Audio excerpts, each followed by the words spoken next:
How you doing? All right. How about you? Pretty good. How you doing, Reed? Not too bad. Still working. Right on. How you doing, Miss Izzo? Jeannie? Jeannie, I'm doing well. Thank you guys for coming on. What's his name? Paul just texted me, said he's logging in. All right.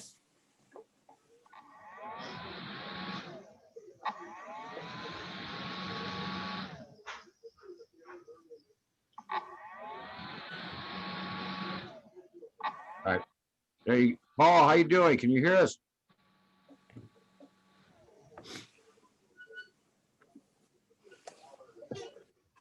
He doesn't have his audio on. Okay. I think he's working. There he goes. Well, I'm almost done. I don't know if this is directed to Sonia. I don't know if I'm logged in as admin at this time to show the PowerPoint we discussed. You are a co-host, Paul? Okay, good. Just making sure. So when we get to that part, we're good. All right on. Come on, dog. All right. So I think everybody's here, correct? Yes. All right. Can everyone hear? Yoder? You can hear? I just want to say thank you guys for getting on this Zoom meeting with folks from Parks and Rec. Just wanted to take this time, Sonia, with your staff, to introduce some of the folks that have been working for the last few decades, even getting the first park in there at Las Cruces, the existing park. Just wanted to give you a little, introduce you to some of these folks that have been actively working in the community to promote skateboarding. And I thought it was important that you also hear from other voices and that they introduce themselves and you get to know them. So with that, I'd like to go, if we can, Sonia, if your staff is there, if they could just introduce themselves real briefly, and then we'll go ahead and let these other folks introduce themselves. Sure. I'll start and I'll call the team. Well, I'll call the team. Wilfred Martinez, go ahead.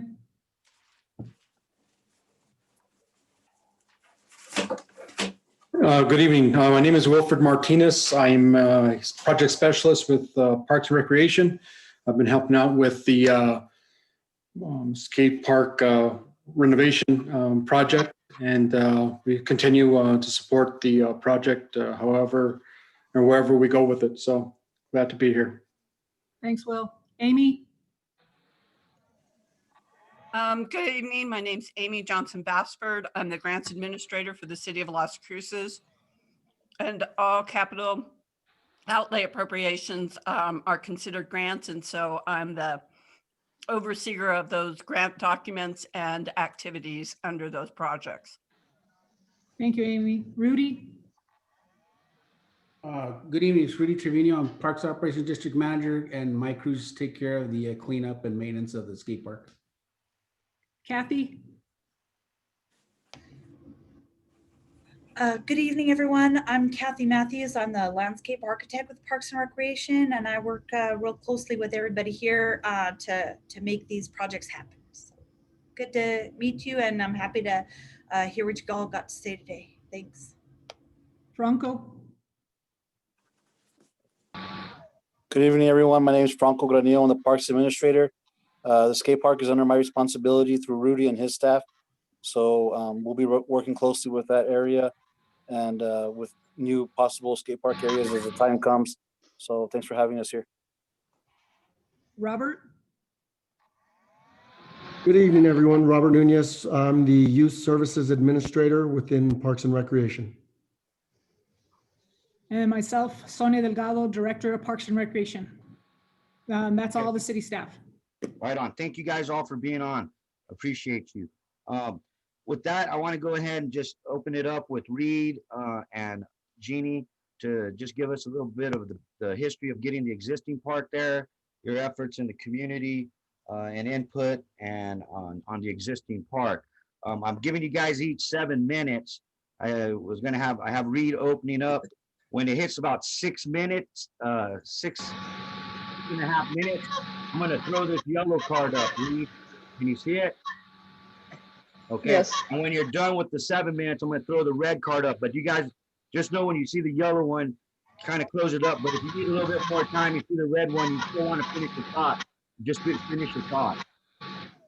And that goes for everybody in the time. Is that okay? That sounds good. All right. With that, Reed, can you go ahead and let us know what's going on? Introduce yourself. Okay, so hello, everyone. Actually, there seems to be an open mic. I don't know if you guys have the ability to mute your devices right now. I'm getting kind of some feedback coming over the line. If you hit your space bar, you can talk if you hit your space bar. But so my name's Reed Elliott, and I'm a lifelong resident of Las Cruces. I started skateboarding roughly when I was 12 years old. And I'm currently 46, so that puts me 30 plus years deep into the sport of skateboarding, the activity of skateboarding. Everything about skateboarding has pretty much had an effect on my life and has made me the person I am today. Growing up, we lived it, we breathed it, and I've been a part of the regional skateboard scene, like I said, for a really long time. So I wanted to say that I was involved with the initial skate park build and the effort to get that park done.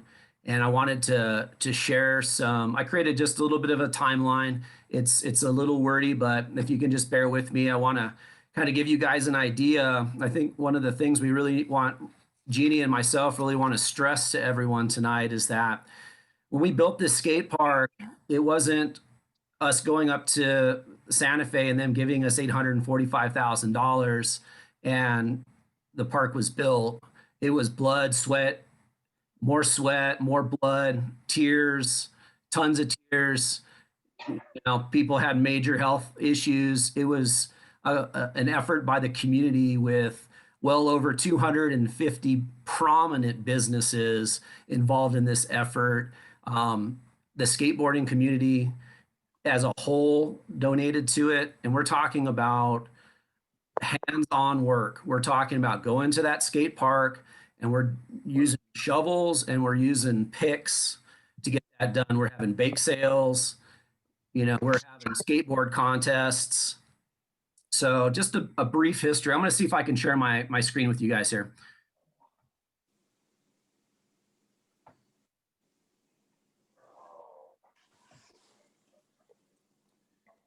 Is everyone able to see that?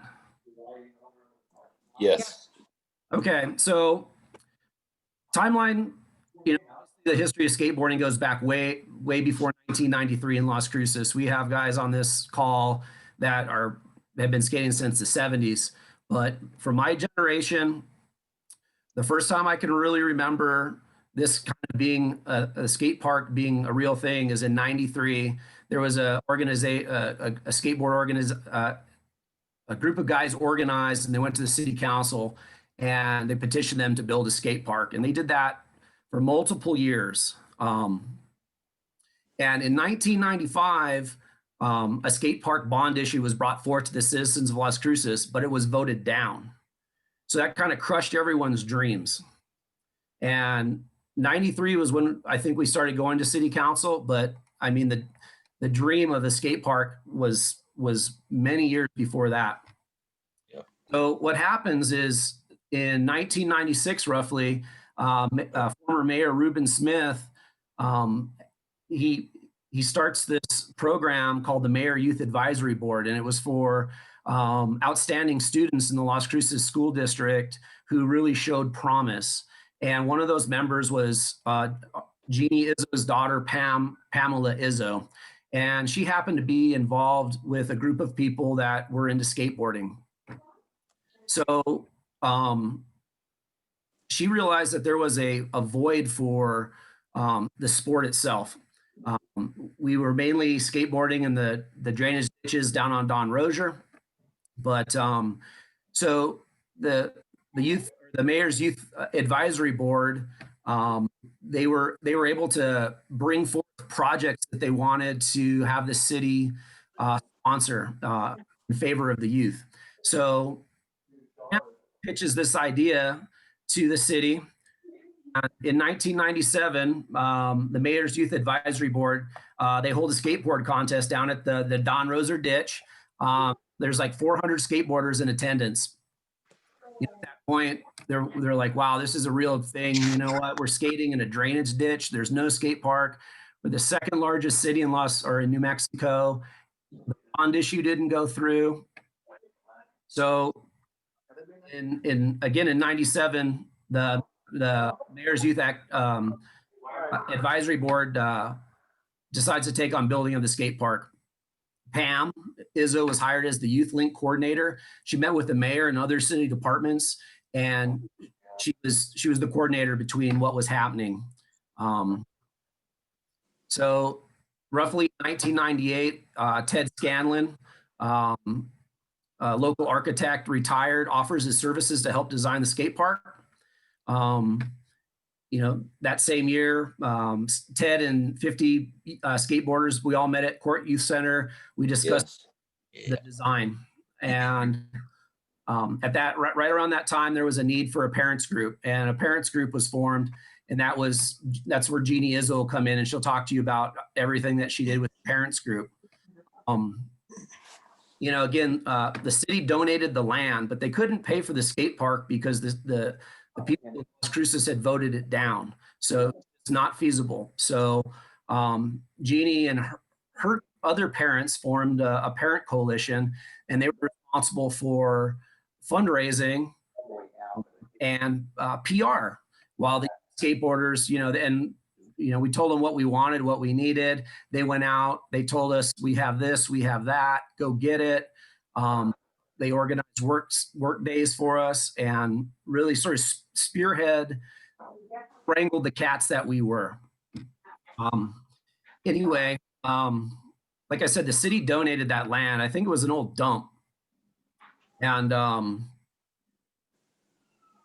in 98, we had a groundbreaking ceremony.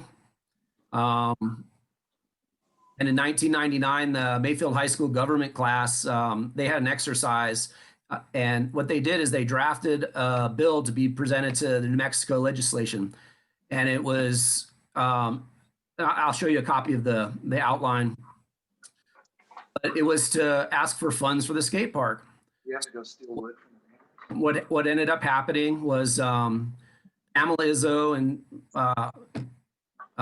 late great Freddie Janer and Paul Halleck, who were all three of those people were major players in the skateboard game here. They all went up to Santa Fe, presented to the Capital Outlay Committee. They requested $50,000, which, that was just a huge amount of money back then. And the request was approved. So we came back with $50,000. In 1999, the construction began at that site. And when I say construction, I mean surveyors like Moist Surveying came in. They donated their time. They worked with Ted Scanlon. There was people who donated temporary fencing. We had the tradespeople from the local unions who were out there tying rebar. We had dirt work.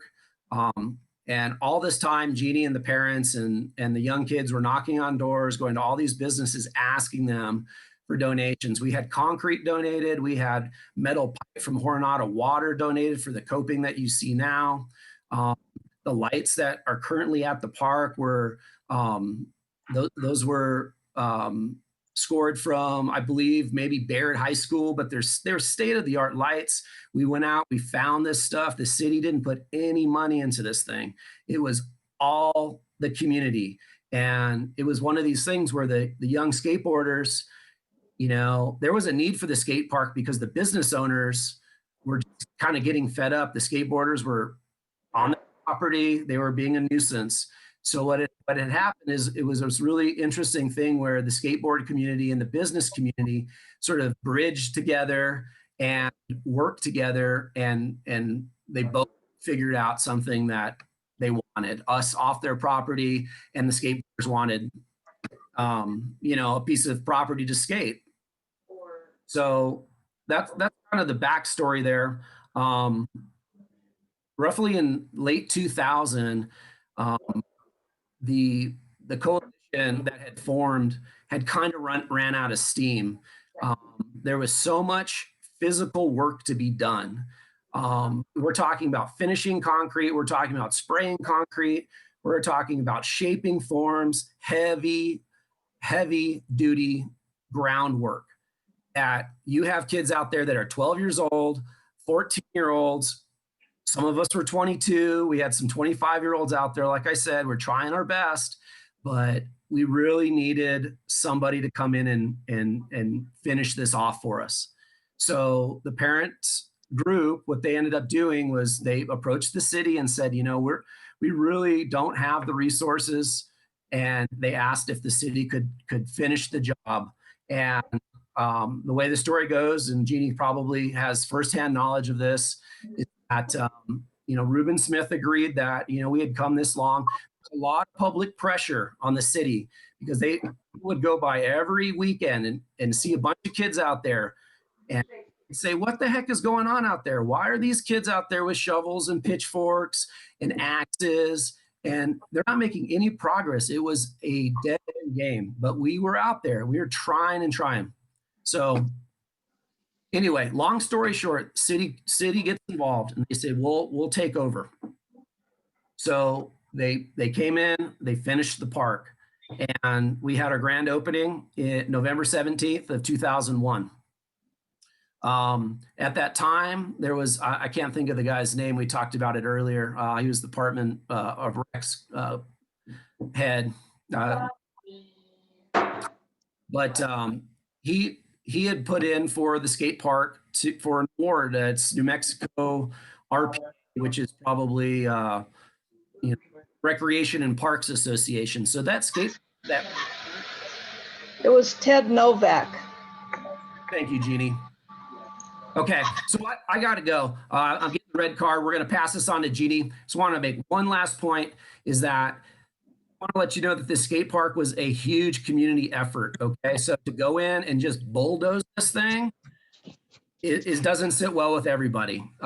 Even a little, I mean, rehab, but we can talk about that later. But thank you for your time.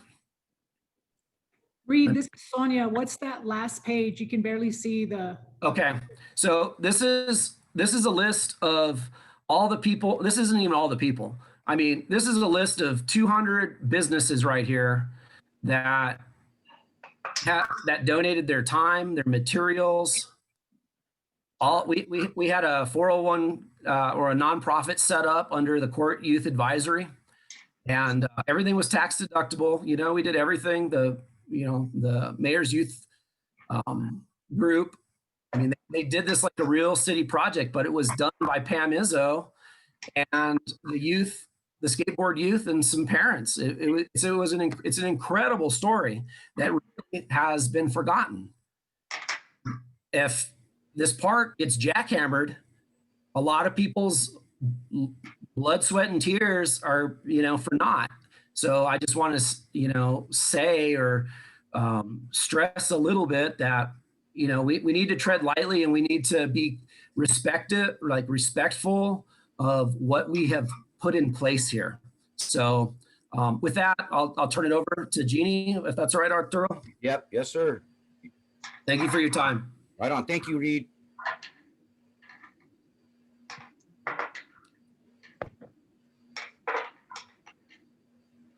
Jeannie, your mic's off. I think your mic's, you need to unmute yourself. Okay. All right. Reed, can you leave that first page up on the screen that you submitted?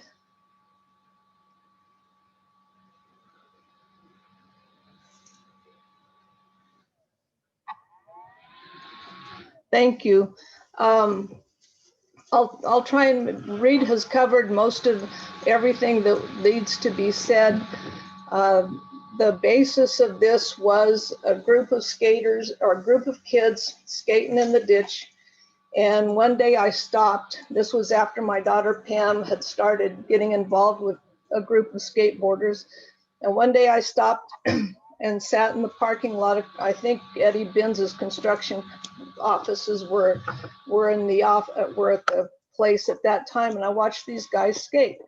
And me, I was the typical adult that was like, oh, you know, these kids are nothing but a bunch of, you know, troublemakers and all this stuff. Well, one day when I stopped, I was watching these guys, and here they are going from one side of the ditch to the other, jumping up in the in the air and landing on this little piece of wood.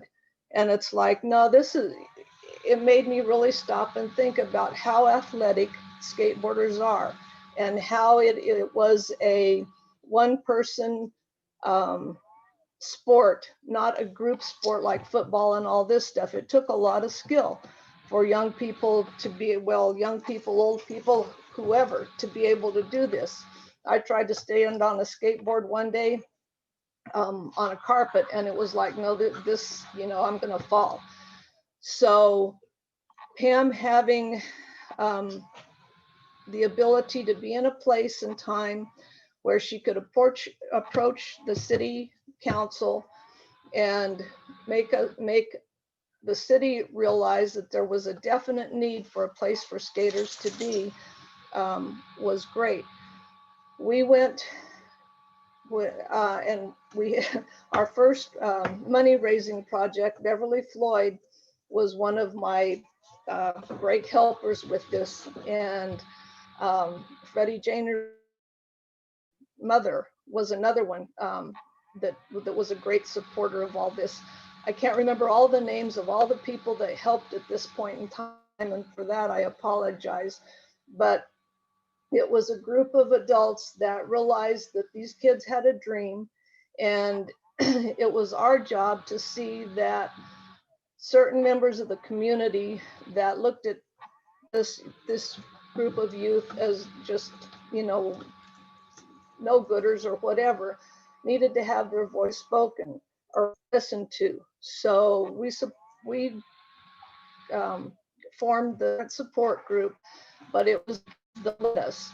They came, and we would have meetings on a weekly basis, and we would hear what they wanted done with this park and how, and we would approach our ideas on how we could help them get the community to look at this project as a real necessary thing. So having said that, our first fundraiser was a $250 fundraiser at Satoma Bingo Hall that we had a bake sale at.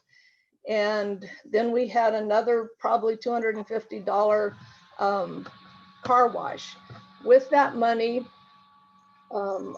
we had a meeting with Bud Hedinger from Highland Enterprises. He was the one that we were looking to hopefully get the business license from. And I was all proud and went into the meeting with Mike Milam and Bud, and there was some other contractors there too.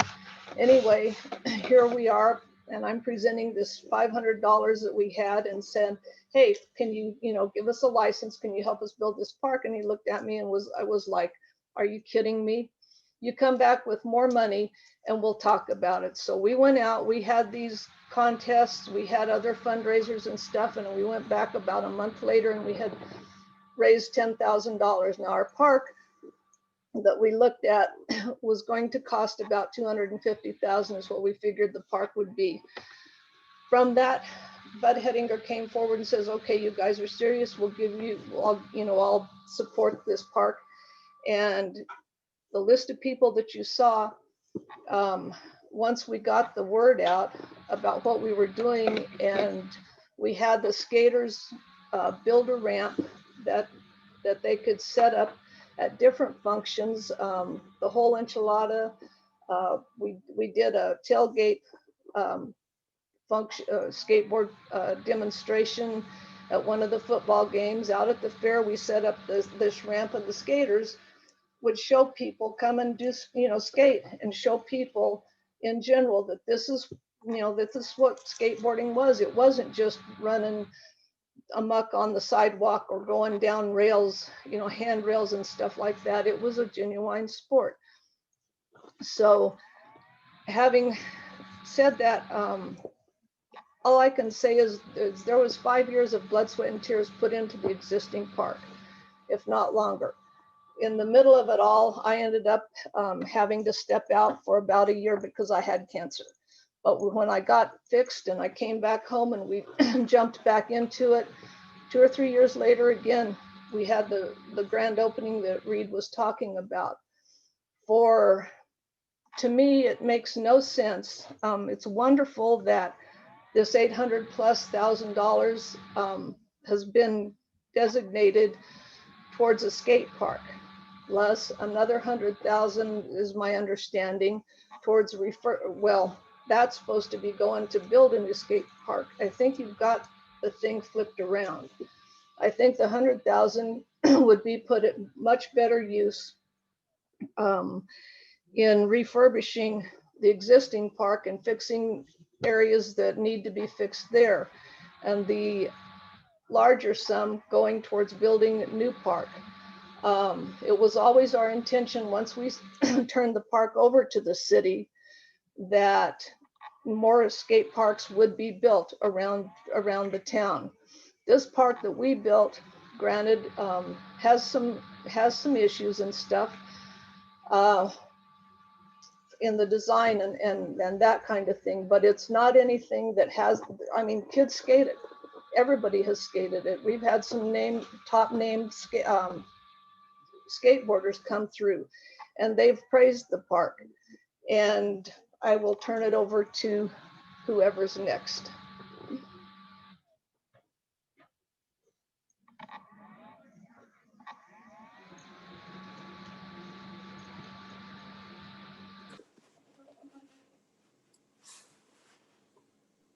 That would probably be me.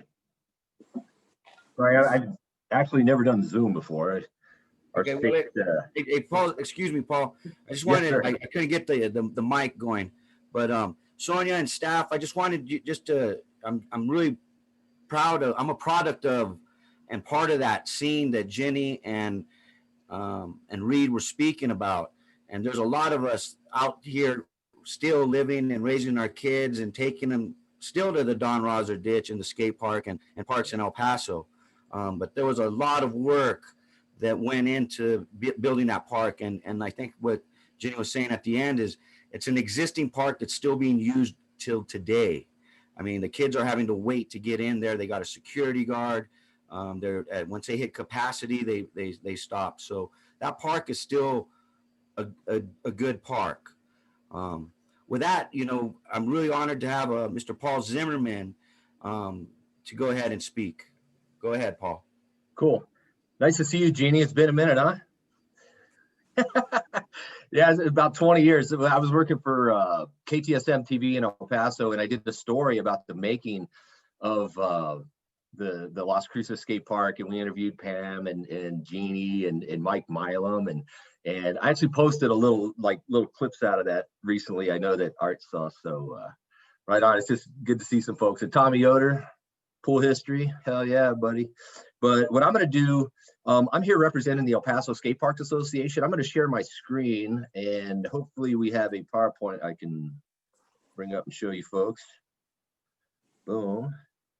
From the beginning. Here we go. Yeah, I am the president of the El Paso Skatepark Association. We're a nonprofit 501c3. We've been doing this stuff for quite some time. We established in 2007. The mission statement was to promote the development and stewardship of safe, freely accessible public skate parks. And really the reason we formed was because more skater input was needed on how the city of El Paso is spending money on public skate parks. The primary concern, whoop, that's me first. Whew, I've been at it a long time, started in 1975. Top left photo is Desert Surfing Skate Park in 1978. I'm a builder, pool skater, designer. I love doing this stuff, and it's just it's a passion of mine. We didn't do it alone. There is an organization out there called Skaters for Public Skate Parks, and most notably, they created the Public Skate Park Development Guide, which is now endorsed by the Tony Hawk Foundation. And of course, the Tony Hawk Foundation is funding public skate parks you know, all over the world to the tune of millions of dollars. And it's just amazing how far it's come, because you guys are actually on the cutting edge of what we call the public skate park boom.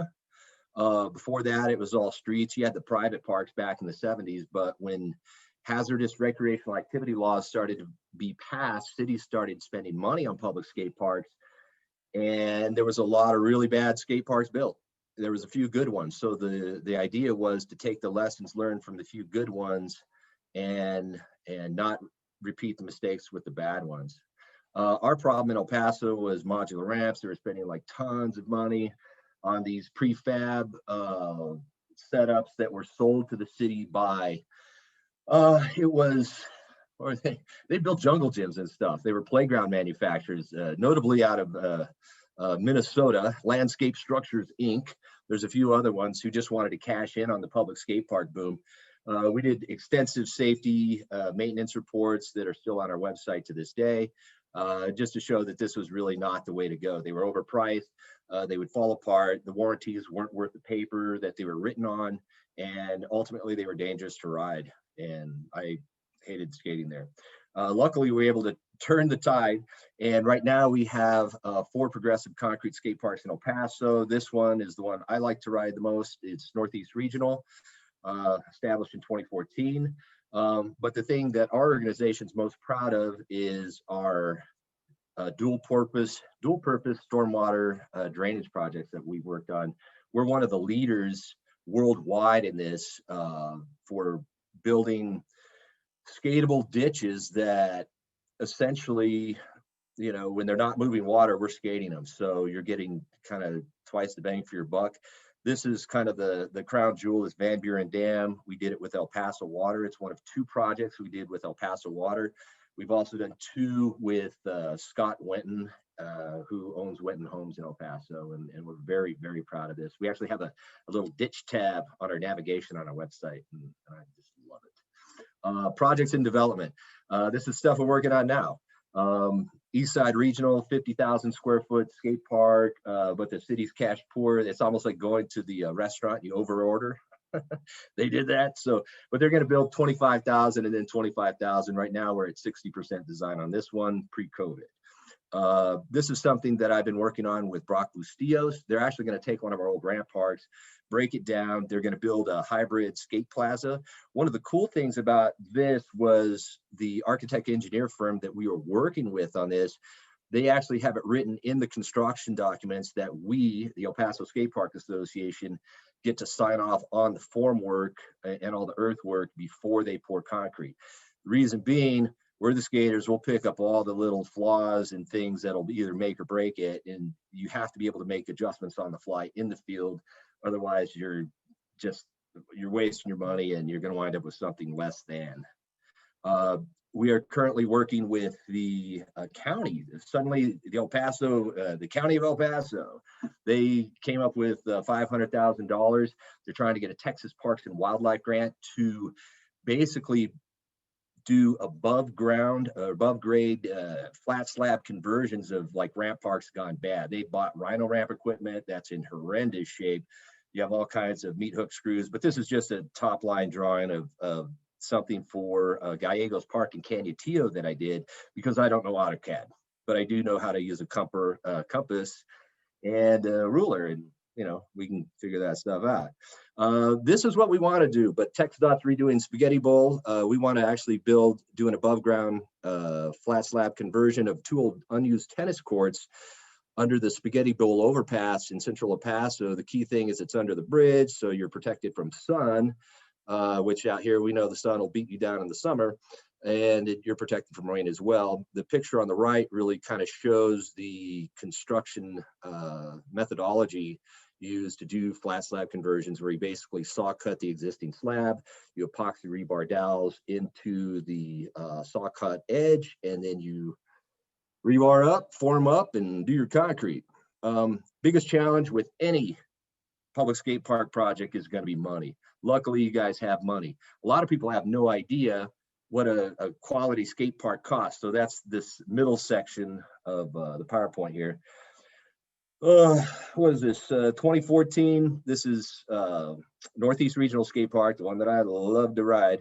1.4 million, 25,000 square feet. It was what is called design bid build. The city of El Paso will only do design bid build, where you have a separate skate park designer and then a separate builder. So there's 2 RFPs that go out in the equation. It drives up the price a little bit. I personally don't like it, but they did it. And this place is just absolutely killer. Cradle in the middle, 15-foot tall, extension wall up to 16, 12-foot vert bowl. You got your street course, strictly a world-class facility. This is Mountain View Skate Park, which was built in 2012, just before that. Overpriced, in my opinion, $1 million, but part of the reason that the costs got jacked up, and I don't know if you can see my cursor, I'm pointing to this little green building right here. It's a pump station where they're pumping water like under the street to this little ditch that runs along here. And that alone just drove up the cost big time. You got an 11-foot deep pool right here. And so you're having to pump the water up and across, and there's some wasted money there. Sunland Park Street Plaza, technically New Mexico. We helped actually save the funding for this, and that's the reason that I included this in the PowerPoint. $900,000. Sorry, Art. I'll speed it up. It was $900K in 2010, but we helped save the funding for it. It was on a list of projects to be deauthorized, and we got the news media involved, and we saved the park. This is kind of a granddaddy of them all, a little older, 2003, $625K. This, I think, is the best example of like this is a good deal. It's a great deal. Under $500,000, Taylor, Texas, which is just outside of Austin. These guys are the best skate park builders, free flow, bar none, best thing I've ever ridden. Calvary Church, $250,000 price point. Going lower, $100,000 for 12,000 square feet. The reason is because everything is above grade. That's Marble Falls, Texas. Getting smaller, $50,000. You got a 2-lane street course. I think they could do better on the price there. If you want to do DIY, well, that's in El Paso. We did that for $38,000. We built this for $7,000 in my friend's backyard in Northeast back in the day. $5,000 if I hardly had any money. I'd do what they did at Patterson Park in Austin, Texas. $5,000 standalone mini ramp. That price rounded up because they actually had to buy sod to sod the hills to make parks happy. Your situation, Jeannie Izzo had it $845K plus $100K. It's totally flipped. $845 should totally go to a new park. The $100K is perfect for an awesome rehab of the existing park. Anybody with any expertise in skate park building knows this. It's a fact. Your park has great potential at Menos Dinero, really. There's a lot of good features in that park that should be held on to. You can do concrete overlays like this job in St. Louis, where you basically build a skate park within a skate park. The epoxy rebar dowels, forms on top. This is Tony Missiano Skate Parks doing this. This is what it looked like when they're kind of putting her together. Alternating panels, so you have a lot of control points. First rate concrete overlay. The Huevo, our little $7,000 bowl in El Paso, it actually got a concrete overlay thanks to the grind line guys. This is interesting because they actually raised the flat bottom. But you can do that as long as you keep the grade where the slope is pushing the water out of the park. Missiano doing it again. Here you go. Boom. That's what it looks like when it's finished. You're wondering what all the white stuff is. That's actually styro block backer. If you're building a skate park in a mall in Manhattan, you're not going to compact a bunch of dirt. You're going to use styro block backer, kind of like if you're caulking a big joint, right? This is X Games temp build, same idea. This is how they cut it with a wire cutter. Pretty cool technique. If for some reason you cannot reauthorize your funds and they have to do a rehab, my $1 million idea is to expand the footprint. Look at all that room that you got parking lot on kind of both sides of that thing. This is a great example of how they did it. This is a great, in Frisco, Colorado, they did not destroy the old park. What they did, you can see the old park's the little triangle at the top. They just built around it. They expanded the footprint. So expand your footprint. Very good point. No questions, because I'm way out of time. Thank you. I appreciate you, Paul. Thank you so much. I mean, that information that you're sharing, I think has been asked a couple of times in the last Zoom meetings that I participated in. With that, I just want to just see if Sonia or anybody has any questions for for Paul, Jeannie, or Reed? Thanks, everyone. This is Sonia. That's some great information. Thank you for the history lesson. Much appreciated. We took a lot of I know I took a lot of notes. Of course, we have it recorded also, but still, I was very impressed. I know that back then it was a great project. I know it was all community driven, and I know that that group did all the fundraising. Now that I'm aware of, I didn't know how many people, and I wish that they would have put something together that would have had a plaque out there with everybody's name on it. I think that would have been fantastic addition. I think that is something that we could do moving forward. Is very similar to our community built park that's a little further down on Hadley, and we're doing the same thing. And what we did is we got a design team that came in and we told them the history, and we told them this is what's going on and we need to preserve a little bit of that. What does that look like? I don't know. Let's talk to everybody. And that's what they're doing now. And they actually got some really good feedback.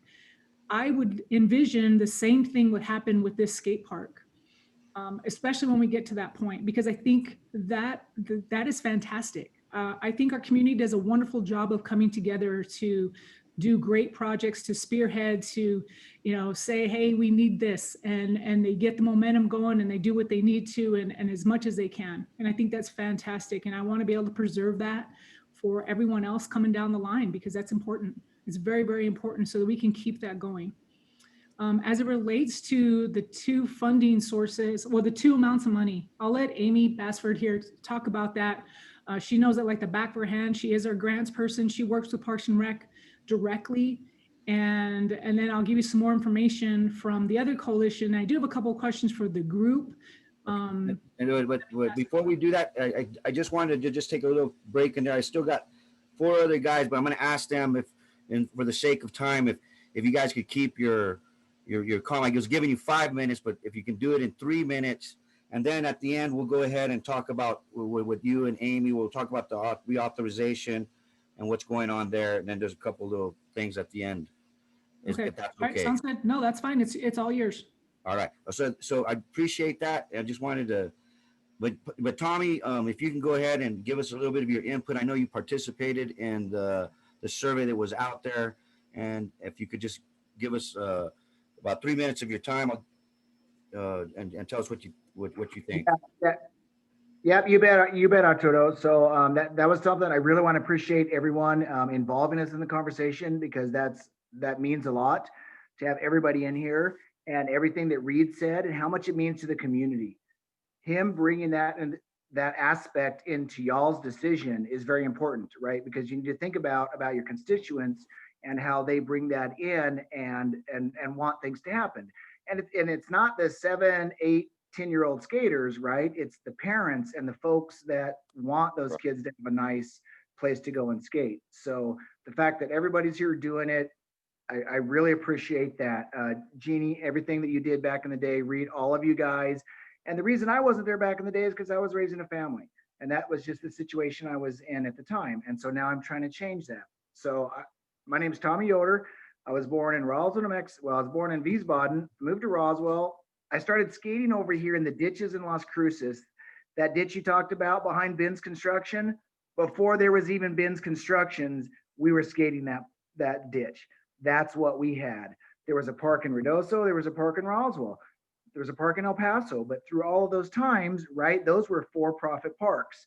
This grassroots organization that Las Cruces did, that the community did to build that up is something very, very, very important. And the fact, and Reed really hit on that, you know, we want to respect what these folks did and the time they put into it. Like I said, currently at the time, I wasn't able to put that much into it. That's why I'm trying to make more of it, because I learned how to skate in the ditches in Las Cruces in 1976, right? So I've been skating ever since I met up with my cousins over here, and we were skating in the ditches. And those ditch contests and the people and the curiosity, and that everything that all the kids and their parents, right? Because it wasn't just the kids, it was a lot of time the parents that had to get in there and you know, make the statement for the kids to do it. And again, Paul, everything you've done in El Paso, it's so incredible what you did, and I appreciate you taking the time out and coming to do this for us, because Paul really has done his research. He has gone into the different fields and has seen it from where the grassroots organizations bring it on, and where we have to work with the city. The skaters have to work with the city to make the best things possible. And you look at it, you know, it's come up more than times than not, where you go around to the tennis court and there's nobody there. You go around to the basketball court and there's a couple of kids shooting hoops. You go down to the skate park and there's 15 to 25 kids there on any given time. That's what we're trying to support. It's not those derelicts that Jenny saw out there, which was probably me back in the day. But, you know, we've made something of ourselves, and having that community and that ability to go have a place to do our craft and hang out with the people that inspire us, right? I mean, again, I'm just a dirty old skateboarder from the 70s, but currently I'm an aerospace engineer out of NASA. So that's how it all works together. And Reed and I are friends because of that relationship and because of skateboarding. And it really does open up a whole lot of other things. So I'm going to yield the rest of my time to these guys that have a whole lot more experience, and they're doing more to that. So, but thanks to everybody on this call that's bringing it forward to do something better for the youth of Las Cruces, right? And so in the beginning, and that's really what it's about. And, you know, I've got 2 kids growing up in Cruces, and they've been and skated those parks and all these other things that Paul talked about. But it really takes us as adults now to make something right and make the right decisions, and not get tied up in the red tape and the bureaucracy and all that other stuff that prevents us from doing the best thing for our kids. And so I'm just going to leave it at that. Thank you, Tommy. I appreciate you. Okay, then Saba, if you could go ahead and tell a little bit about the work you've been doing, supporting the skateboarding community through arts, and your input on the park. You got 3 minutes. Good morning. Yeah. Well, Good morning.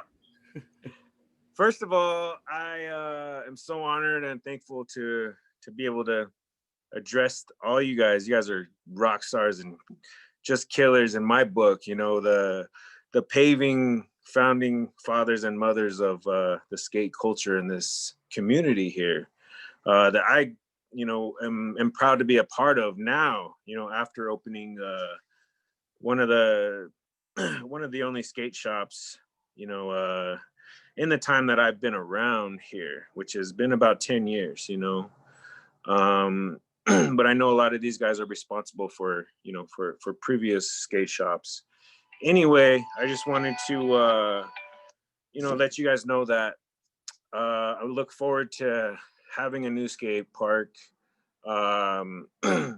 and really building more within the skate community. You know, I deal with a lot of mural arts, and mural and hip hop. I mean, skateboarding and hip hop are kind of the bastard kids of creating wonderful human beings such as these people, right? And anyway, I just wanted to let you guys know that I support these guys in revising or in building a new skate park, and not really redoing the old one, because it'll leave them with nowhere to go for who knows how long it takes to rebuild the old skate park. You know, and that's just facts, you know. So anyway, everything that Paul presented was on the head, you know what I mean? So obviously this group of people really have dedicated their entire lives for the greater good of the skate community. So I'm with them in their decisions, but I will continue to build and be a part of this community, with having a place for the youth to come to get their gear, or also to find these people, because I'll be chilling with them there at the shop anyway, so they can get schooled by the older generation. So either way, I'm with y'all, and thank you for the time and everything. you know, and I look forward to the future of just having either a new skate park or a better new one, you know, a better old one. So yeah, thank you. Thank you, Salva, and thank you for all, you know, all the support you give us with prizes and whatnot. And you're doing Hey, some you great guys work. You're doing some great work over there on Picacho Street. Oh, thank you. I'm glad you noticed. But you know, thank you guys for schooling me on a lot of the backstories and the history of this culture here. So, All right, with that, I want to go ahead and Kevin Campbell, if you know, give us a little bit of your input, and then if you want to share your experience of trying to engage, you know, what it's been like trying to engage and give input. Sure. Hi, my name's Kevin Campbell. We moved to Las Cruces from Chicago in 2015. Been skateboarding my whole life. And the first two meetings that we had at City Hall, I talked mostly about the community of skating. And like Tommy and Paul and everybody were saying, through traveling and skating my whole life, that's how I know these guys. I'm not even from here, but in Chicago, I was involved and sat on the committee for the first two concrete skate parks in Chicago in 1999 and 2000. And I guess since all these guys made all the good points, I can just share that what had happened, what the mistakes that we learned from in the process. The first park that we built, we did work with the Chicago Park District, got a lot of things wrong with that park.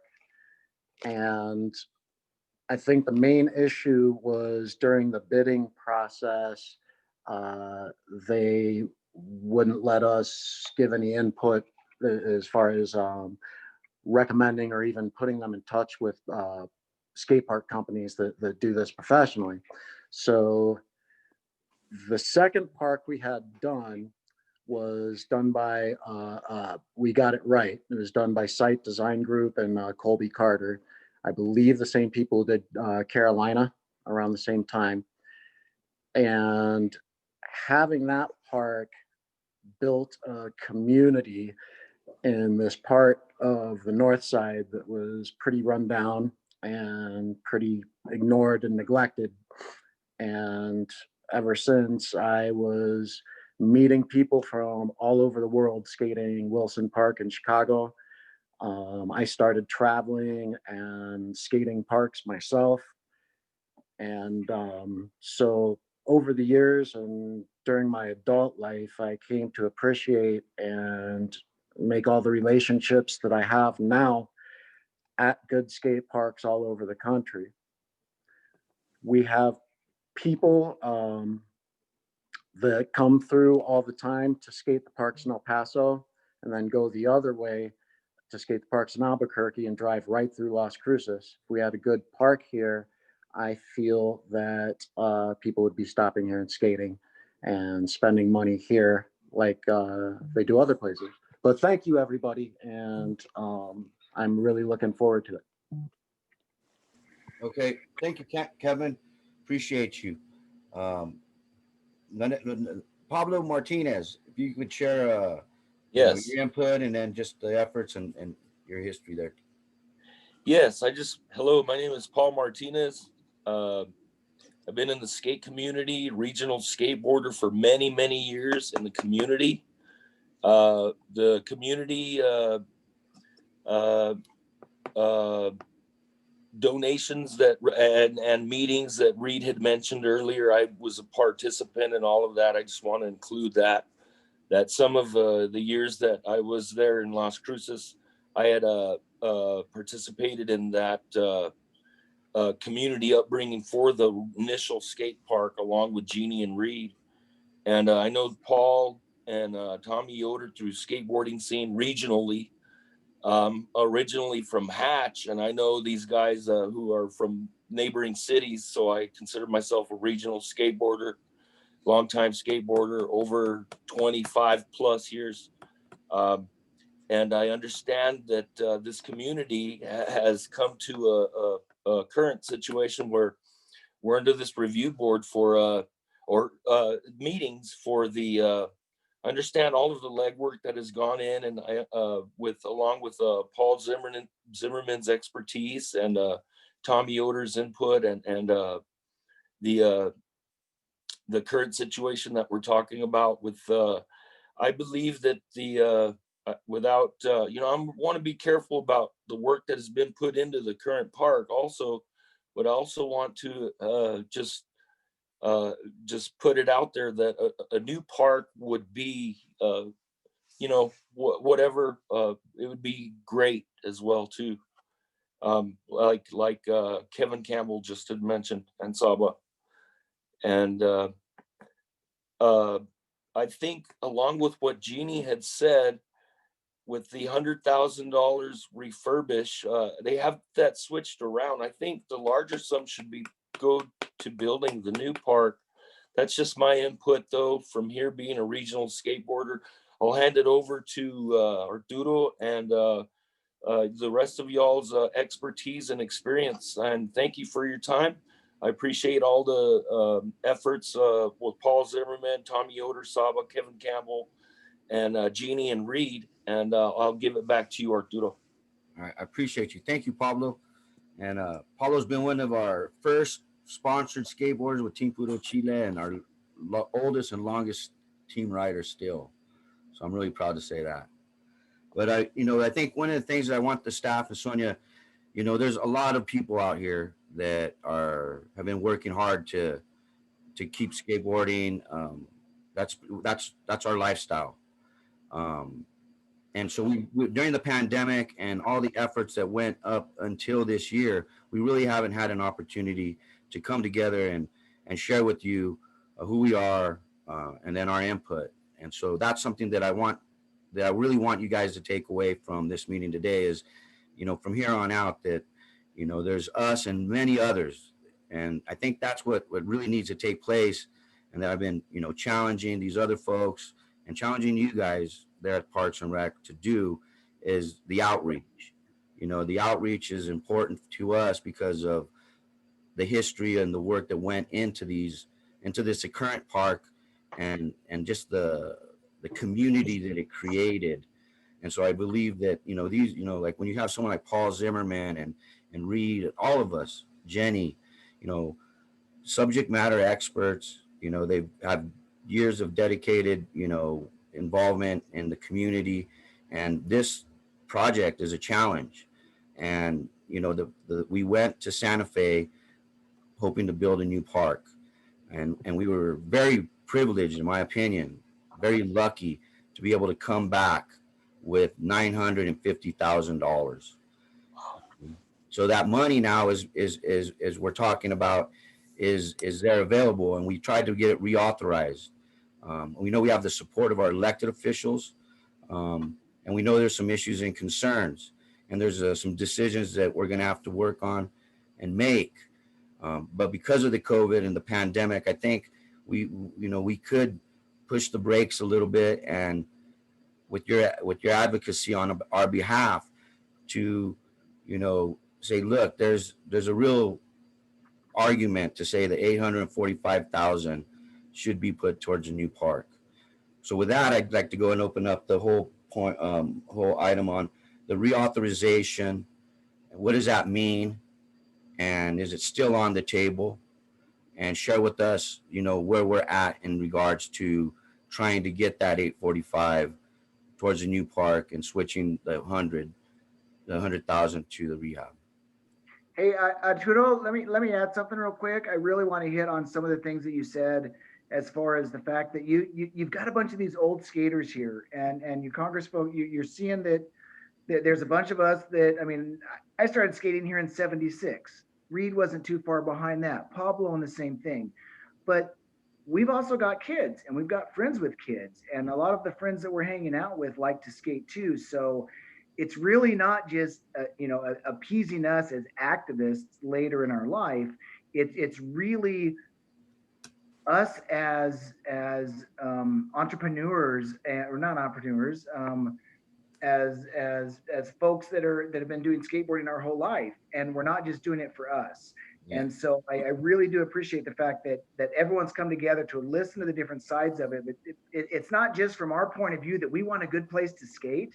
It's really not. We're trying to do that for the kids, the youth, our personal kids in this part of Las Cruces. And you know, the next Tony Hawk could come from Las Cruces if you build the right facility.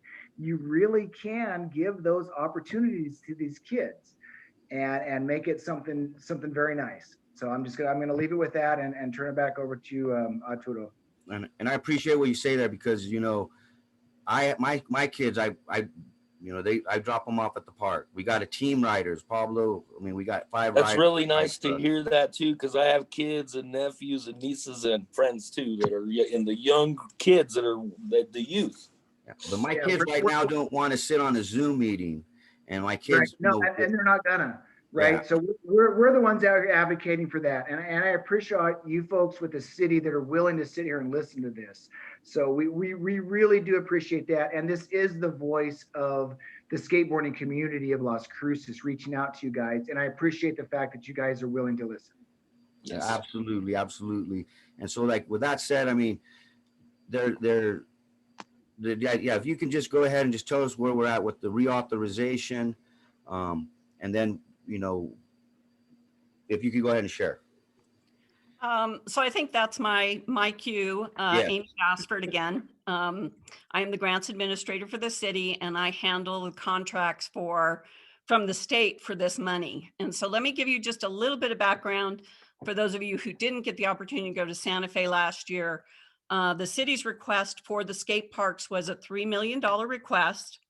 That was to do the rehab of the existing park, do a new park at the East Mesa Recreation Center that's being developed, as well as put skate pads in various parks around the city. So that was a pretty big ask. The legislator had a ton of money last year, so it wasn't out of range to think we might get that for it. What happened during the session was that legislators looked at this request and said, no, you need to split them between what's new and what's renovation. And that happened at a level that we are not privy to. That happened in the Legislative Council Service, which is a committee office of the legislature. We don't know which legislator asked for it to be split. We don't know which legislators put monies towards them. You may have had contact with legislators that have told you that they put a certain amount or whatever. But the final result was we got 2 separate appropriations. The language in those appropriations was written by the Legislative Council Service at the direction of legislators. And so we have the one that's the 856, which is intended for the renovation of the existing park. And we have the one for 100,000 that was for the new park. And so what we are now faced with, I've gone back to the Department of Finance and Administration, and they've gone back to the Board of Finance, which controls all things legislative appropriation wise. They are the ultimate authority on all this. Both have said that we would have to reauthorize one or both of them to switch it. So that's where we're at. That reauthorization will happen during this next 60-day session, which starts in the middle of January, ends in the middle of March. I don't think there would be a lot of issues with reauthorizing it. Generally, we go in and we change the wording, and we tell them why we want to change the wording, and we share that with our legislators so that they know why we're reauthorizing this. And then that bill, there's a separate bill that's done just for reauthorizations. That bill is generally passed on the last day of the session, like other capital outlays. So they wait till the very last day of the session to authorize money. I guess that means they can change their minds up until that point. But anyway, they vote on those bills on the very last day of the session, and then the governor has 20 days to sign them. So if we reauthorize, we're looking at the middle of March before it's voted on, and probably early April before the governor signs those agreements. Because these were both paid out of or appropriated on severance tax bonds, the city then, or the state then has to resell those bonds. Generally, that's done in June. And then once those bonds are sold, the agency, like the Department of Finance and Administration or NMDOT or whatever agency is in charge of that particular money, has a few months to issue that out. And so we would, if we reauthorize one or both, just to give you guys the timeline, and then I'll let Sonia talk about the logistical construction timelines, we would not receive these agreements back until August or September of 2021. So we'll lose an entire year where we can't do anything with that money at all. One option for all of us to consider, and I know we've given this option to the other group as well, is that we leave the appropriations in place right now, utilize some of the money we have for the renovation, which is the 856, to do work on the existing park. And then if there's remaining money, we could go back next year and reauthorize it towards the new park. That's an option. It gets us going on something in the interim. It gives, the opportunity for the park staff to work on the new location and get that to a point where we could actually do work out there. So it just gives a couple things, a couple options for you guys to think about. I really appreciate all the work that obviously went into that skate park. I remember when it was being fundraised for and being built. I was working in local nonprofits at that time and remember, seeing all the hard work you guys were doing. And I think that's really phenomenal that you were able to pull that together and get so many businesses and companies to be behind you. Excuse me. So, and I don't claim to be an expert on skate parks or skating. The only experience I have with it is when my brother built a half pipe in our backyard and tried to teach me how to skate park and skate on a skateboard. And I think I spent most of that time not on the skateboard. So, I admire what you guys do and that you're still committed to it. That's awesome. And we're here to try and make it good for the entire community in whatever direction that is. And Sonia, I'll turn it back over to you. Thanks, Amy. So another option, so we do have the new, on the Go bond, we got some money to create another sports complex, very similar to what we have on Hadley. And we created a master plan. And in that master plan, we invited a whole bunch of folks to these meetings, and we did have a skateboarder who was there, who went to every single meeting. And I want to say it was Nick, if I'm not mistaken. And he got the skateboard, he got the skate park on the new master plan, and it stayed there. It is on there for the master plan for the East Mesa. Now, the Go bond right now is taking care of phase 1, which is the portion that was called out for that particular area. We have a ballpark, a couple of soccer field, multi-use fields, soccer, pickleball courts, a 10-acre park. And that is the first phase. And of course, all the things to get there, the road, et cetera, et cetera. So that Go bond question is going to come back up to the voters in the community, and I believe here within the year. At that time, we'll be putting the questions together. All that goes out to the community again to find out, what's the interest? Do we want to keep it? And if we do, what kinds of things do we want to do next? We're definitely going to hope that people will continue moving forward with that particular sports complex that's going to be out there. And if so, the skate park is on there as another amenity. So I think that there's an opportunity there, but that's not for a couple of years. Because we'll have to get voted on. We still have to get the road out there. Out of all the Go bond questions, that's going to be the last project that gets done. So we're looking at 1 or 2 years and then another year. So that's going to be another 3 years down the road before we really get going on that portion of it.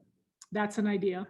The second thing that Parks and Rec has been working on is trying to get funds together to put skate stops in other areas of a park. Now, what we're trying to do within our own department is utilize some money, if I can scrape some of my dollars together so that we could start doing that. I'm going to have to get more funds from somewhere else, not sure where that is yet, so that we can do those things throughout. We would like to have something in each district. That's our goal. We're working towards that. The other thing is, we had already heard about using the drainage ditches. We're active members of the National Recreation and Park Association, and they talk about that often and how to make those relationships work, and what kinds of things we can do. I've already floated that idea through our Public Works Department. I will be having a meeting with our Utilities Department soon to also discuss the possibilities of that in the future, or maybe if there's something existing. So more to come on those, but I think that we're making some great strides on that. It may not be moving fast enough for our skateboarding community, which I completely understand, because we have a whole lot of groups that are coming at us right now wanting to get, you know, whatever sport or activity they really, really like. It's time. Las Cruces, it's time for some new facilities, some more facilities, because Las Cruces has boomed in the last few years, and we're trying to catch up, and that's what we're doing. We're going as fast as we can, but I really do applaud all the work that the community did to get that first skate park. I think that's awesome. That was great. I'm very, very proud of that, and knowing that it came from this community. I do have a couple questions though. So what I'm hearing from this group that's on this call right now is that you want to do the reauthorization, right? That's what I'm hearing. Okay, I see heads nodding. Okay, so my question to you is, what is your relationship with the Skateboard Coalition? Because they're on the opposite end. They want the rehab. So, and we just received that information just a couple days ago. My second question to you is, they put out a survey on their Facebook page and their Instagram. They had over 130, they had 134 responses. And the majority of them were for rehab. And I wanted to know, did you take that? Were you on that survey? And then what is your relationship with the Skateboard Coalition? Out of curiosity. If I could field this one, or start, Arturo. Yes, go ahead. Okay, so like Arturo had said, with the COVID and the pandemic happening right now, the availability to meet and to discuss sort of all of our options has been a bit limited. I do realize that they have a Facebook page and an Instagram page, but we stand with the coalition as far as, you know, we want what's best for our community. I think where we're coming from is that we really have probably 20 plus years of experience like under our belts, and we want to make sure that their decision isn't short-sighted, because we've seen that happen in the past. You know, we've seen that happen with parks where younger kids get involved and they're anxious, and the bill doesn't come out quite like you want. Maybe the funds aren't there or something happens. So we just want to have this conversation, and we're having it with them as well, that we don't want to miss the mark. We want our expertise and our years of knowledge to be heard. One of the things I just wanted to point out, so with the coalition, what they've done is, when we initially, you guys had the American Ramp Company do the assessment, and they gave us those two options, you know, which I reject both of them. You know, the answer is, you know, bulldoze the park and build a new one. It's like, you know, the fact that they didn't even step foot on the premises, they don't know the flow of that park.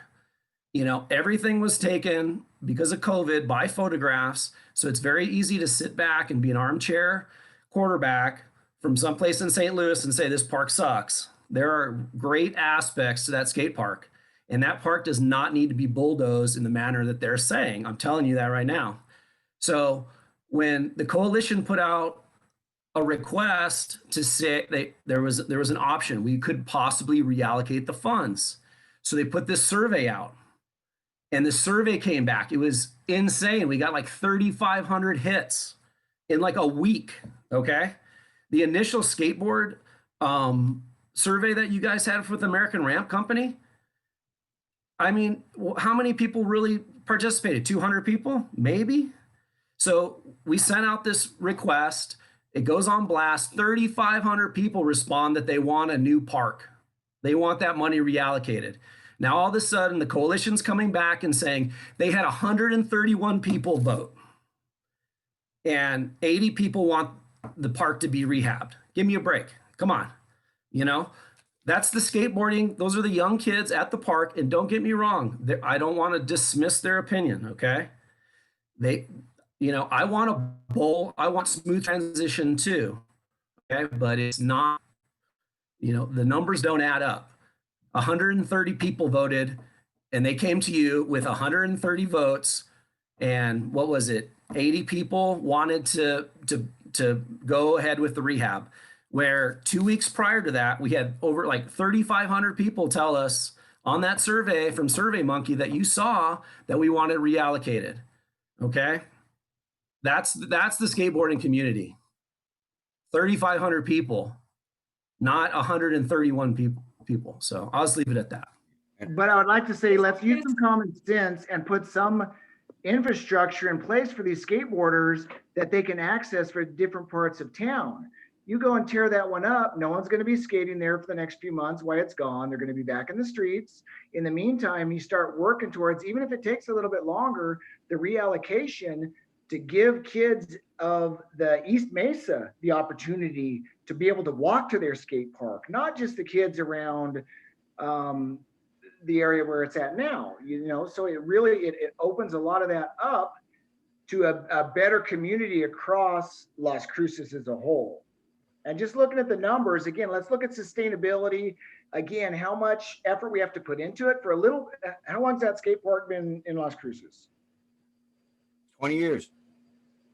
20? Yeah, 93, man. Right. And so this is the first time that 2001. Okay, but this is the first time we're starting to have to put money back into revitalization versus any of these wood parks or steel parks that all of us have seen. And again, I bet we're talking at over 200 years of skate knowledge on this Zoom call right now. I got to give all the skaters props right here for now. But again, as Reed said, we're not trying to overrun the way the kids are going with it today. We just want something sustainable that doesn't continue to cost the city money to upgrade. So any of those wood parks or steel parks, again, after 20 years, we're just now having to put some money back into revitalization. It really is about time to move on to something new and give access to different parts of the kids of our community skate parks. No, absolutely. Parks and Rec does not make the final decision on whether or not money gets reallocated if we go forward with the rehab. Our job, we don't even build it. Our job is to receive it once it's complete and to maintain it and to make it open for the community to use. So we're just here. Arturo asked us to come listen to you guys. My next question was going to be, wait. If we can, Sonia, I think the question, the first one, I still think there's a couple. Kevin, are you still on? Yeah, I'm here. All right, Kevin, if you can share your experience trying to give input, share the letter you got from this coalition. All I can say, really, and to remain nice about it is I have not been on the same page with the people involved with the skate park coalition since we were physically going to the meetings at City Hall. And since then, I've been discouraged to participate. Now, a lot of people are making really good points here. I think something that needs to be said has already been said a lot in this meeting.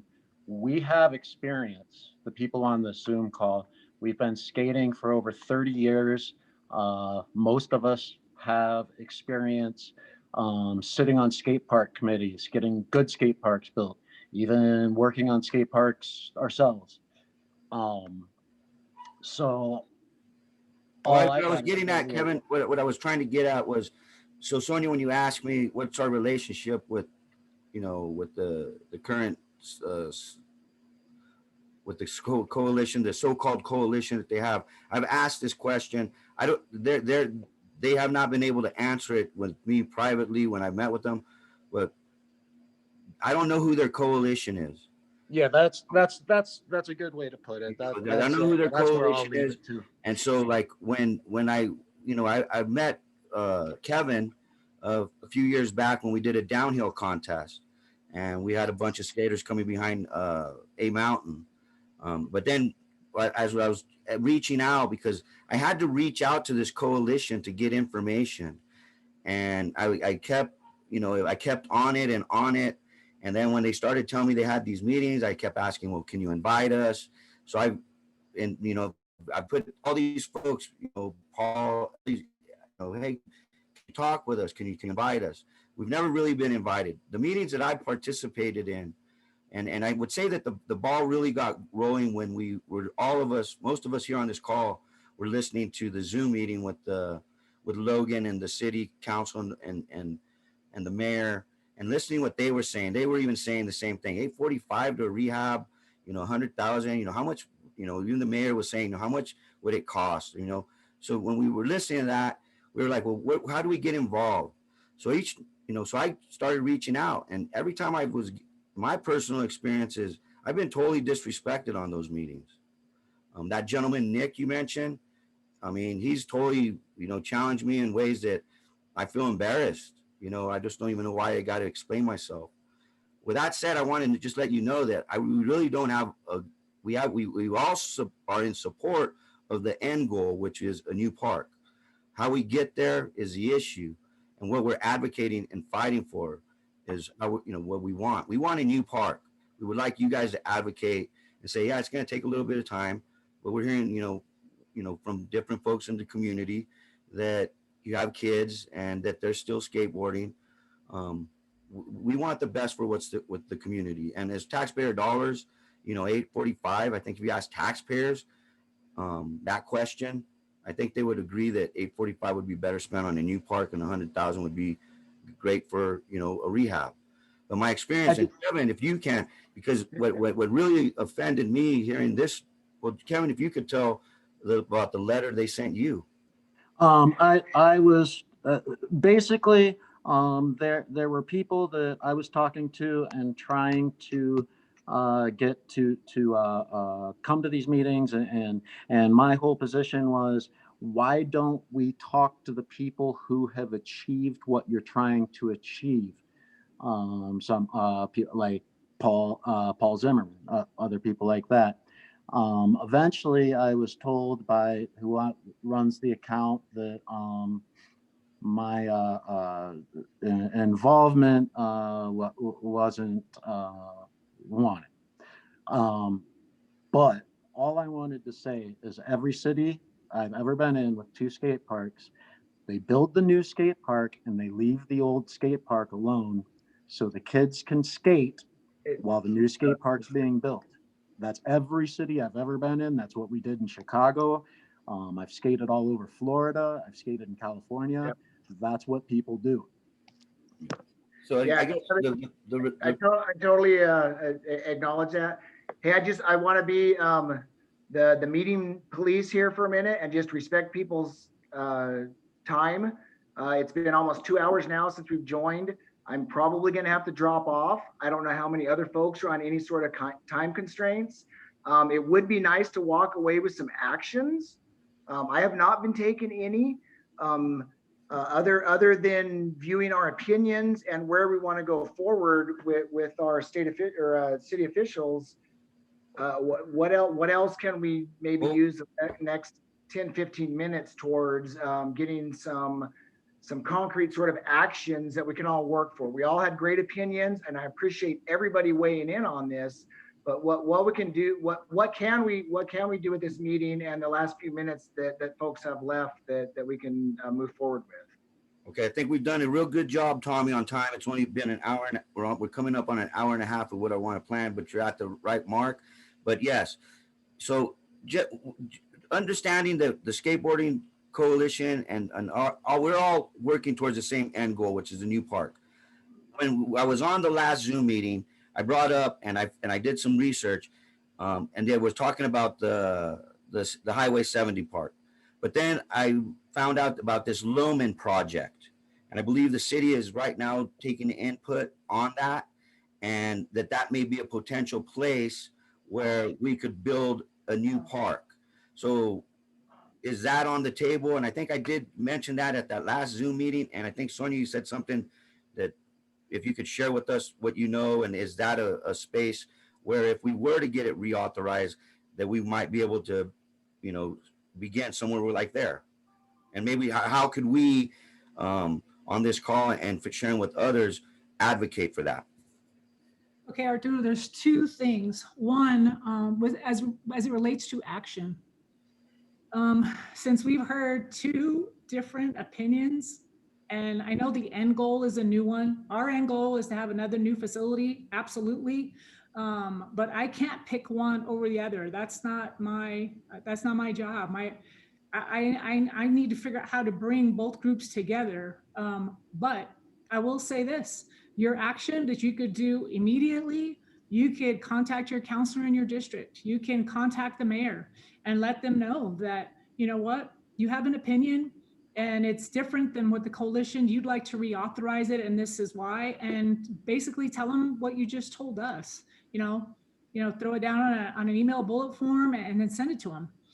That's definitely something you can do right away. That doesn't have to come with us. I will let the city manager know. I did let him know we were having this meeting.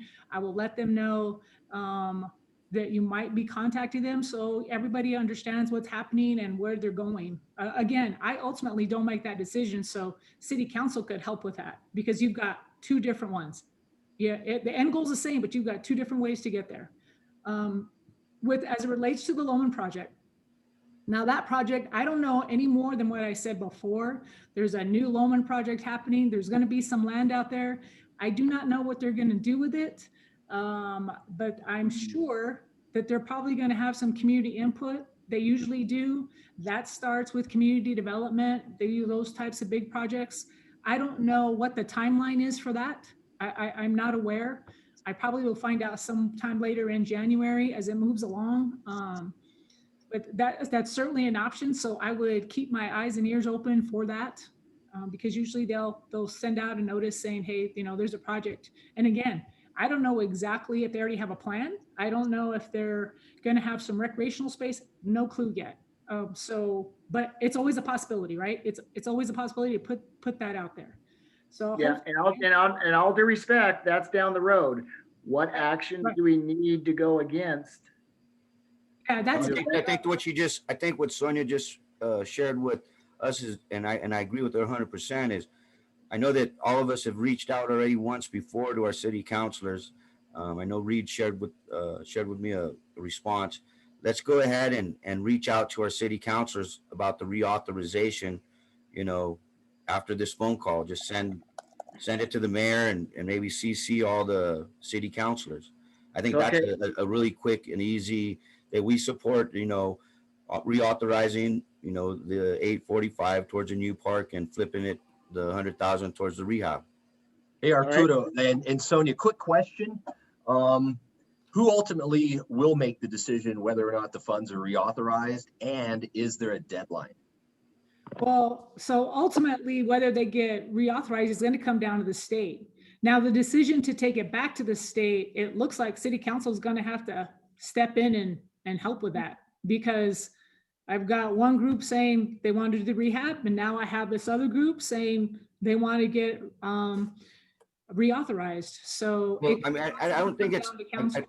I think what really comes down to is, and that's was something that I've been, you know, we went out to each of the elected officials that allocated the money. So we reached out to them if they would be in support of reauthorizing. And basically, you know, when they talked about the language, you already have 100,000 with language that says this 100,000 is going to be used for a new park.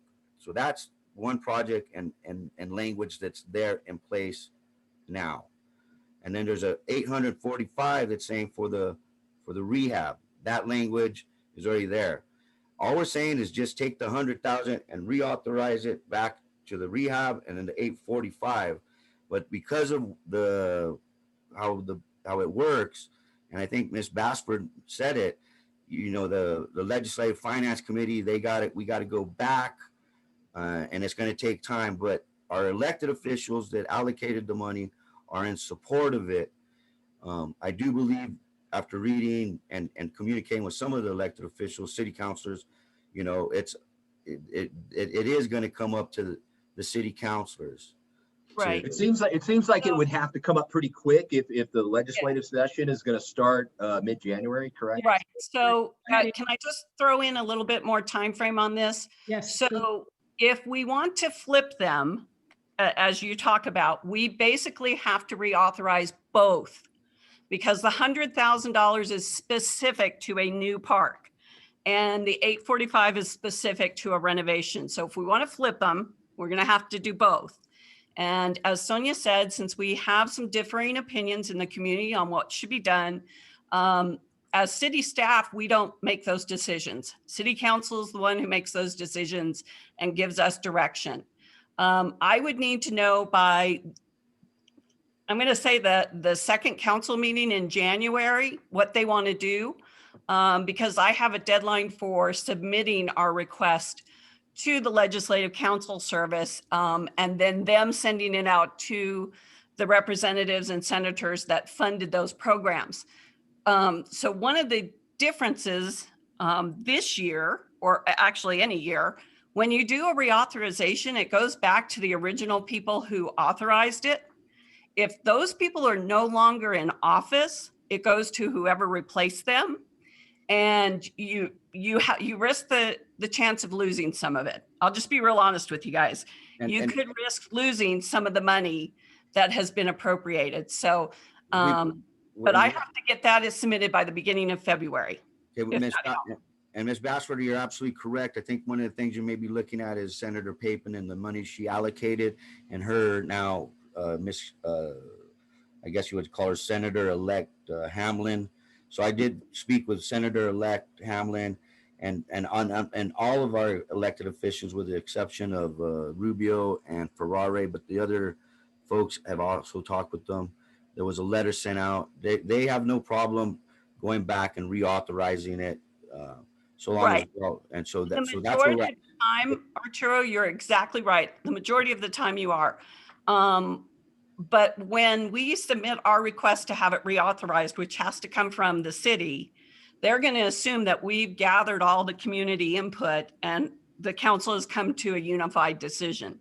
And that's where our next step is, that really we need to get this before council, let them know what the opinions are, and let them direct us. Well, one of the things I thought was awesome, and I thought that was going to happen again before any decision was made, was going to be maybe another work session where that Zoom meeting with the city councilors there, and there was only Logan that was able to had a voice there.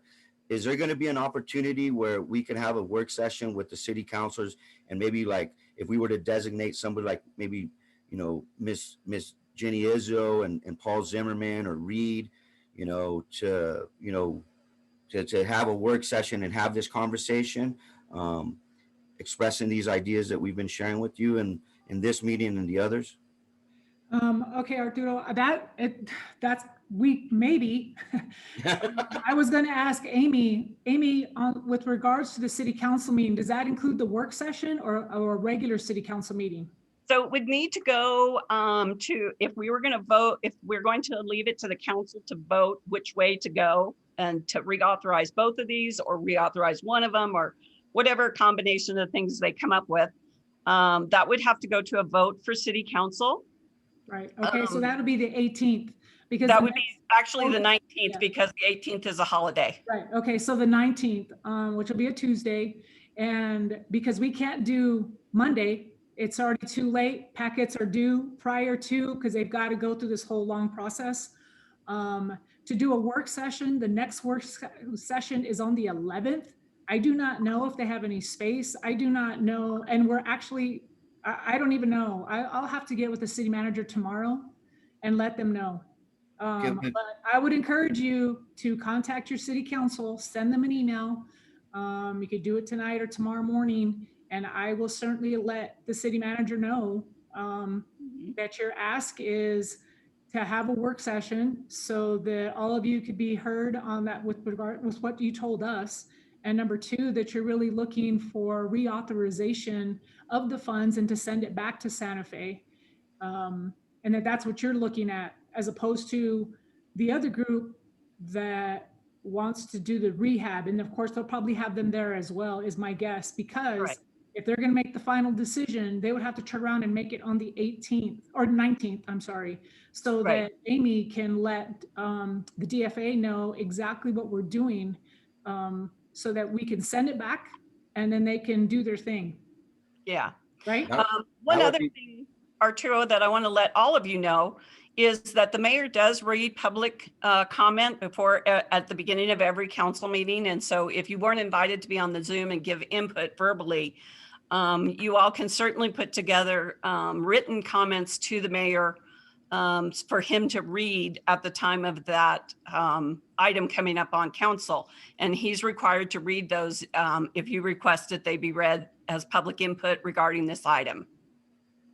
And you do, Arturo, you also have our letter of recommendation that I wrote, which might carry some weight with your city council folks and the mayor. And absolutely. So I guess, like, to be, I mean, I don't want it. I really believe that even with the other coalition, we're all in agreement.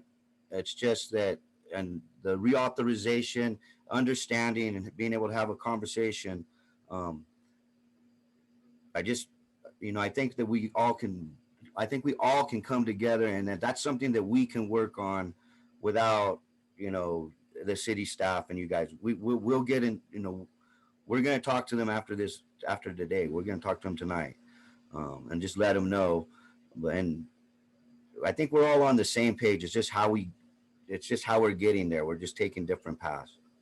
Right, and just one other comment, Arturo. I know in that initial meeting where Logan was there and we were talking about the skate park during the work session, that Sonia and her team presented the options from the company, the consulting company.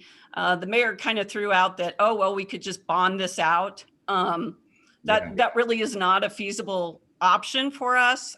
We bond on a 3-year cycle and we just did our bonding. So to add this into bonding is not a reasonable alternative for us at this point. In 3 years it might be, but right now it's not. So I want to just kind of give you guys that. If you went back to listen to what the mayor said and councilor said, we've investigated that, and that's not an option for us at this point to do both projects and do them well. I understand that. And then we're also looking at that, other funding sources like the Outdoor Equity Fund. And if we have to, I got pretty good at making tamales. Jeannie Izzo had a question earlier. Did you want to say something, Jeannie? Your mic is off still. Yeah. Okay.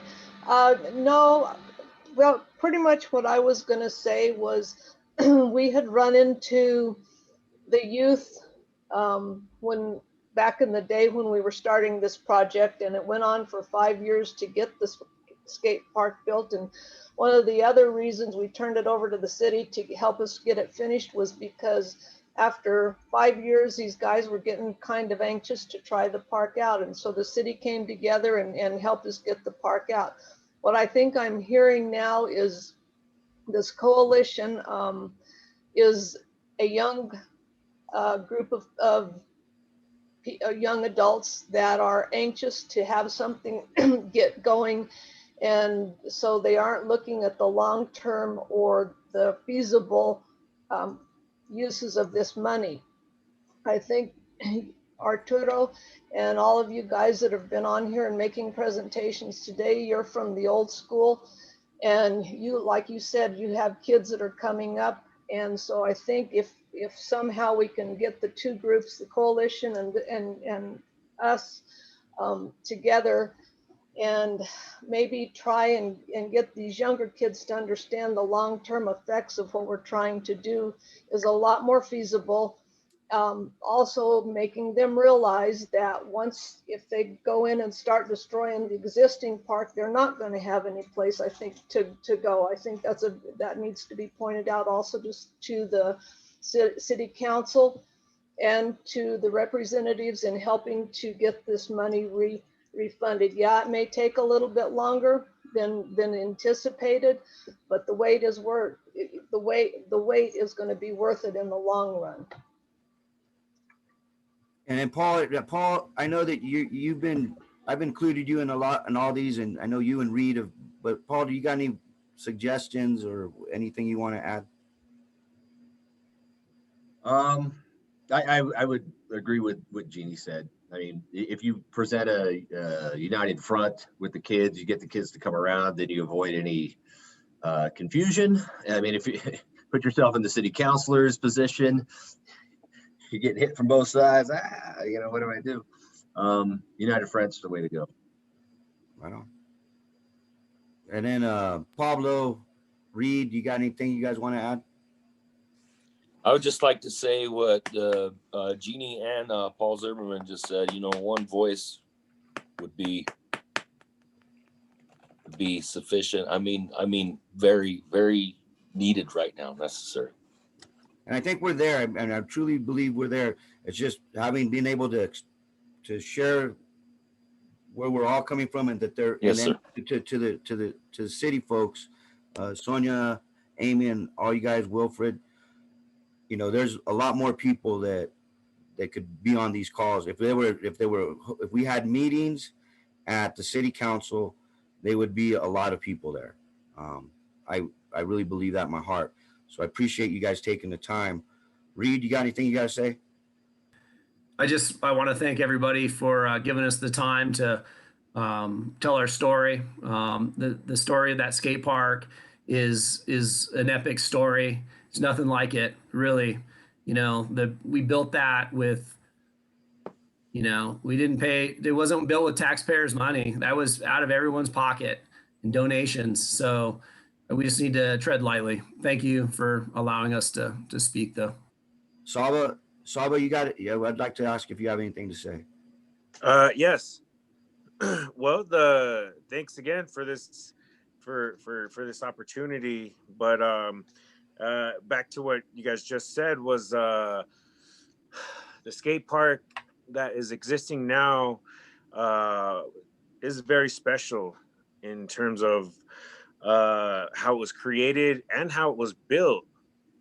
I hear a lot of gripes from skaters and everyone that it was, it's not the best built skate park, but in my opinion, it creates the best skaters because they have to adapt to that park and